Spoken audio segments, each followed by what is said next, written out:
स्वीकारू आणि त्यांनी जरी आम्हाला बरोबर नाही घेतलं तरी मग पुढच्या वेळेला आमची पण बारी आहे।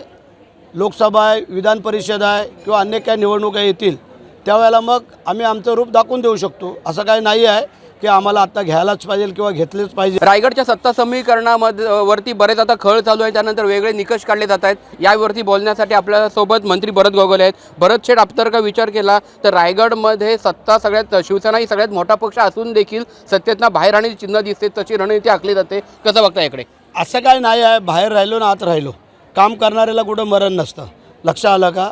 बाकी आम्ही सत्तेमध्ये महाराष्ट्र शासनाचे असल्यामुळे ती भर आम्ही काढू शकतो जरी बाहेर राहिलो तरी। आणि आम्हाला जो काही निधी येतो DPDCचा, तो DPDCचा निधी आम्ही वापरून आमच्या कार्यकर्त्यांना ताकद देऊ शकतो। नाही, जर का आपण पाहिलं तर भाजप असेल, राष्ट्रवादी आणि शिवसेना तिन्ही राज्यांमध्ये महायुतीत एकत्र आहेत, मात्र रायगड जिल्हा परिषदेमध्ये असं वेगळं राजकारण केलं जाते की शिवसेनेला बाहेर काढायचं आहे आणि ठाकरे गट देखील आत येणार आहे भविष्यामध्ये, अशी चिन्ह दिसत आहेत, अपक्ष आत असणार आहेत। तर या तटकऱ्यांच्या राजकारणाला तुम्ही कसं बघताय? तटकऱ्याच्या राजकारणाकडे आम्हाला बघण्याचं काही कारण नाही आहे। आम्ही महायुतीमध्ये आहोत, महायुतीचे नेते, मुख्यमंत्री, दोन्ही उपमुख्यमंत्री जे ठरवतील ते आम्ही स्वीकारू आणि त्यांनी जरी आम्हाला बरोबर नाही घेतलं तरी मग पुढच्या वेळेला आमची पण बारी आहे।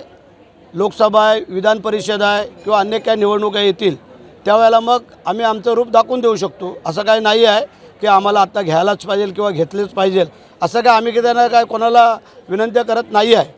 परंतु युतीचा धर्म जर पाळायचा असेल, कारण खाली उत्तरेकडं आमची युती होती ना BJPकडं, का आमच्या थोरवेनी तिकडे युती केली होती 3 मतदारसंघामध्ये, तिथूनच जास्त सीट आलेल्या आहेत, त्यांच्या 10 सीट आलेल्या आहेत। त्याच्यामुळे आता त्यांनी तो विचार करावा।